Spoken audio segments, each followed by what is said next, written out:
عذاب قبر کا عبرتناک واقعہ۔ حضرت علی بن مدینی جلیل القدر محدث اور امام بخاری جیسے محدثین کے استاذ ہیں۔ انہیں علم حدیث میں امام مانا جاتا ہے۔ وہ فرماتے ہیں کہ میرے والد صاحب کا انتقال ہو گیا اور میں خدا تعالیٰ کے فضل و کرم سے حافظ قرآن تھا۔ میرا یہ معمول تھا کہ میں روزانہ والد صاحب کی قبر پر جاتا اور تلاوت قرآن کریم کر کے انہیں ایصال ثواب کرتا۔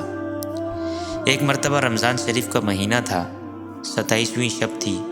سحری کھا کر فجر کی نماز سے فارغ ہونے کے بعد حسب معمول میں فجر کے بعد والد صاحب کی قبر پر جا کر تلاوت کرنے لگا تو اچانک برابر والی قبر سے مجھے ہائے ہائے کرنے کی آواز آنے لگی۔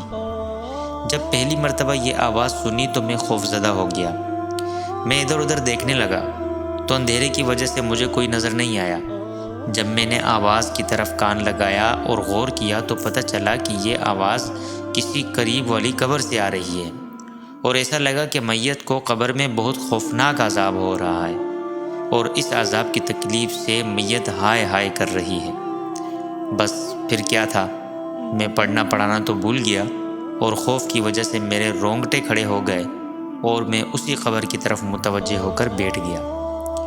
پھر جوں جوں دن کی روشنی پھیلنے لگی، آواز بھی مدھم ہونے لگی۔ پھر اچھی طرح دن نکلنے کے بعد آواز بالکل بند ہو گئی۔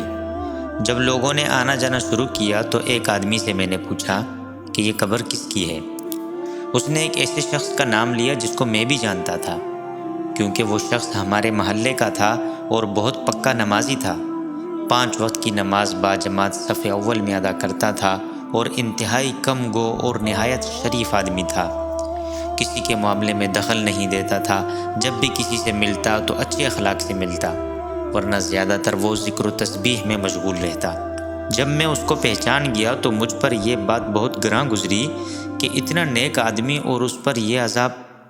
میں نے سوچا کہ اس کی تحقیق کرنی چاہیے کہ آخر اس نے ایسا کون سا گناہ کیا ہے جس کی وجہ سے اس کو یہ عذاب ہو رہا ہے۔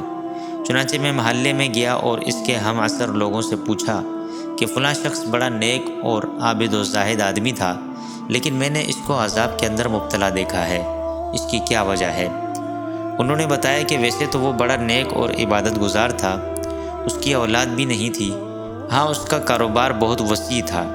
جب وہ بوڑھا ہو گیا اور اس کے اندر کاروبار کرنے کی طاقت نہ رہی اور کوئی دوسرا اس کے کاروبار کو چلانے والا نہیں تھا تو اس نے اپنے ساتھیوں سے مشورہ کیا اور خود بھی سوچا کہ میں اب ذریعہ معاش کے لیے کیا طریقہ اختیار کروں۔ اس کے نفس نے اس کو یہ تدبیر سمجھائی کہ تو اپنا سارا کاروبار ختم کر کے جو کچھ پیسے ہیں اس کو سود پر دے دے۔ اس نے ایسا ہی کیا، سارا حلال کاروبار ختم کیا اور جو رقم آئی اس کو سود پر لگا دیا۔ چنانچہ کاروبار سے فارغ ہو گیا تھا، اس لیے ہر وقت مسجد میں رہتا، اشراق، چاش، تہجد، اوابین وغیرہ تمام نوافل پڑھتا اور 5 نمازیں امام کے پیچھے باجماعت صف اول میں تکبیر اولیٰ کے ساتھ پڑھتا اور رات دن ذکر و تسبیح میں مشغول رہتا۔ ادھر لوگوں سے اسے ہر مہینے سود کی معقول رقم مل جاتی تھی جس کے ذریعے مہینے بھر کا سارا گزارا چلاتا۔ علی بن مدینی رحمہ اللہ فرماتے ہیں کہ بس یہ سن کر میں سمجھ گیا کہ اس کو جو شدید عذاب ہو رہا تھا وہ اسی سود خوری کے گناہ کا وبال تھا۔ اللہ تعالی ہم سب مسلمانوں کو حرام کھانے اور حرام پہننے سے بچائے، آمین۔